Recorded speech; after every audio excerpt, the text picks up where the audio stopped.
कोई concrete evidence है आपके पास पेश करने के लिए? बोल रहे हैं आपको क्या चाहिए? इन्वेस्टिगेशन चाहिए ना, तो भाई ये रही रिपोर्ट। अब या तो इसे मान लो या फिर कोई नया एविडेंस लेके आओ। फाइलों पे फाइलें चढ़ती चली जाती हैं, लेकिन एक पेपर मेरे सामने नहीं आता, एक पेपर जिसको मैं सही मायने में बोल सकूं कि ये एविडेंस है। कोई भी विनिंग केस के लिए सबसे इंपॉर्टेंट एलिमेंट होता है evidence. It is not only important to produce an evidence in the court of law but also the manner and method in which it is produced. Question ये उठता है कि क्या WhatsApp messages, audio recordings, video recordings, emails जैसी चीजें जैसे electronic records court में as an evidence produce हो सकते हैं या नहीं? Let's find out. Another important question, ऐसे कौन से इलेक्ट्रॉनिक रिकॉर्ड्स के प्रोविजंस हैं जो कि दिए गए हैं इंडियन एविडेंस एक्ट में, जो कि गवर्न करते हैं, सपोर्ट करते हैं इलेक्ट्रॉनिक रिकॉर्ड्स को एज एन एविडेंस प्रोड्यूस होने के लिए इन द कोर्ट ऑफ लॉ? ऐसे कौन से केस लॉज हैं जो कि सपोर्ट करते हैं इलेक्ट्रॉनिक एविडेंस को? और प्राइमरी और सेकेंडरी एविडेंस का मीनिंग क्या है? यानी जो इलेक्ट्रॉनिक रिकॉर्ड्स है उसे हम प्राइमरी एविडेंस कहें या सेकेंडरी एविडेंस कहें? Let's find out. Basically, there are two types of evidence. First one is the oral evidence and second one is the documentary evidence. Oral evidence यानी वही जो कि विटनेस बॉक्स में जो witness है वो स्टेटमेंट देते हैं इन द कोर्ट ऑफ लॉ, और जो ओरल एविडेंस है उसे ट्रूथफुल होना जरूरी है। मैं गीता पर हाथ रखकर कसम खाता हूँ कि जो कुछ भी कहूंगा सच कहूंगा। Oral evidence direct in connection होना चाहिए केस में, उसका डायरेक्ट रेलेवेंस होना चाहिए किसी भी केस में। इस विटनेस का इस केस के साथ डायरेक्ट कनेक्शन है। डॉक्यूमेंट्री एविडेंस को दो पार्ट्स में डिवाइड किया जा सकता है।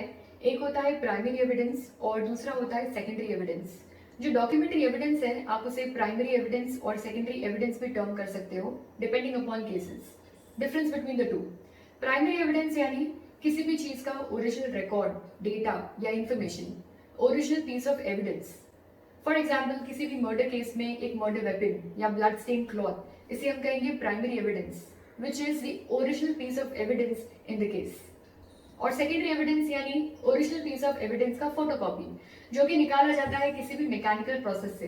फॉर एग्जाम्पल एक टेम्पल में एक मूर्ति को लेके डिस्प्यूट चल रहा है, तो उस मूर्ति को कोर्ट में प्रोड्यूस करना एज एन एविडेंस इम्पॉसिबल हो जाता है। इसीलिए कोर्ट में as a secondary evidence photographs के थ्रू एविडेंस को प्रोड्यूस किया जाता है।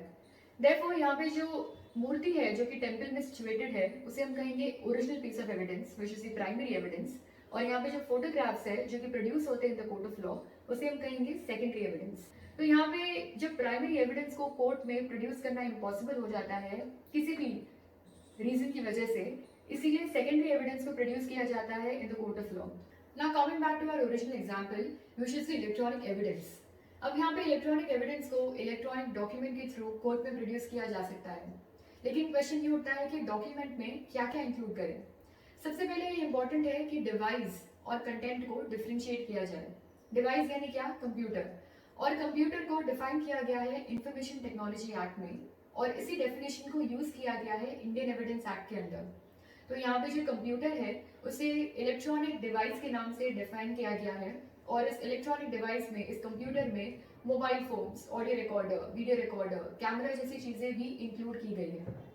तो यहाँ पे जो इलेक्ट्रॉनिक डॉक्यूमेंट है उसे हम डिवाइस में भी इंक्लूड कर सकते हैं, और जो कंटेंट है यानी जो डिवाइस का जो आउटपुट है उसे भी हम इलेक्ट्रॉनिक डॉक्यूमेंट में यूज कर सकते हैं। तो यहाँ पे जो डिवाइस और कंटेंट है, इसमें डिवाइस हुआ प्राइमरी डॉक्यूमेंट यानी जो कंप्यूटर हुआ वो हुआ primary document which is the original piece of evidence, और यहाँ पे जो आउटपुट है उस डिवाइस का, उस कंप्यूटर का, उसे हम कहेंगे secondary evidence. Now our first question is whether WhatsApp messages can be produced as an evidence in the court of law.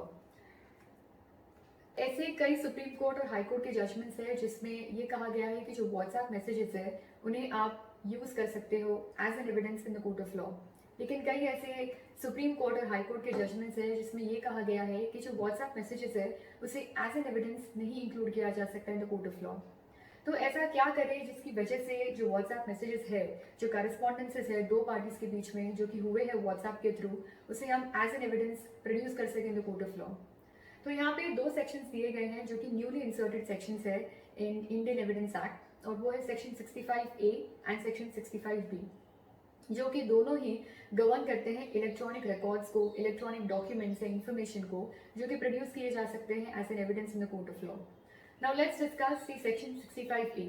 जो section 65A है वो एक बहुत ही सिंपल डिक्लेरेशन है जिसमें ये लिखा गया है the contents of electronic records may be proved in accordance with the provisions of section 65B. अगर कोई भी इलेक्ट्रॉनिक एविडेंस डॉक्यूमेंट या इंफॉर्मेशन कोर्ट के सामने प्रोड्यूस की गई है as an evidence under section 65A, तो ये बहुत नेसेसरी है, ये ज़रूरी है कि जो भी प्रोविजंस कंडीशंस सेक्शन 65B में दिए गए हैं वो सारे के सारे कंप्लाई किए गए हों, कंप्लीटली फॉलो किए गए हों। तो जो सेक्शन 65B है उसे कंप्लाई होना ज़रूरी है। Now let's discuss section 65B subsection 2। जो सबसेक्शन 2 है उसे 4 पार्ट्स में डिवाइड किया गया है जिसमें 4 कंडीशंस दी गई है, कंडीशंस A, B, C और D। कंडीशंस A और C बात करता है डिवाइस के बारे में, यानी जो कंप्यूटर है उसके बारे में, और जो कंडीशंस B और D है बात करते हैं जो कंटेंट रिकॉर्डेड, सेव्ड और प्रोसेस्ड है उस कंप्यूटर में या उस डिवाइस में। So now let's look at the condition A। Condition A ये कहता है कि अगर कोई भी electronic record, device, information produce की गई हो in the court of law, तो ऐसा इंफॉर्मेशन ऐसे कंप्यूटर का आउटपुट होना चाहिए जो कि डेली यूजुअल या नॉर्मल कोर्स ऑफ बिजनेस में यूज होता है। यानी जो कंप्यूटर का जो आउटपुट है जो कि जो कोर्ट में प्रोड्यूस किया जा रहा है वो ऐसे कंप्यूटर का होना चाहिए जो कि डेली एक्टिविटीज ऑफ बिजनेस में, प्लेस ऑफ बिजनेस में यूज होता है। और जो कंडीशन सी है वो ये कहता है कि जो भी डिवाइस या computer daily activities of business में, नॉर्मल या यूजुअल कोर्स ऑफ बिजनेस में यूज हो रहा है उसे ऑपरेटिव मोड में होना ज़रूरी है। अगर उसमें कोई भी तरीके की मैकेनिकल एरर है और उस मैकेनिकल एरर को ठीक करने के लिए, रिपेयर करने के लिए रिपेयर वर्क कराया गया हो, तो उसमें जो डेटा है उसे कोई भी अफेक्ट नहीं हुआ है, यानी जो डेटा है वो इंटैक्ट है आफ्टर रिपेयर वर्क ऑल्सो। तो यहाँ पे जो कंडीशंस ए और सी है डिवाइस के बारे में बात करते हैं जो कि usual course, normal course of business में यूज होना चाहिए और जो कि एक नॉर्मली ऑपरेट होना चाहिए विदाउट एनी एरर, और जो डेटा है उसमें इंटैक्ट होना चाहिए throughout the business period. Now let's see conditions B and D. यहाँ पे जो इन्फॉर्मेशन है जो कि प्रोड्यूस होती है in the court of law वो ऐसी इन्फॉर्मेशन होनी चाहिए जो कि किसी भी कंप्यूटर या डिवाइस में डेली कोर्स ऑफ बिजनेस में, नॉर्मल या यूजुअल कोर्स ऑफ बिजनेस में फीड की गई हो, प्रोसेस या स्टोर की गई हो।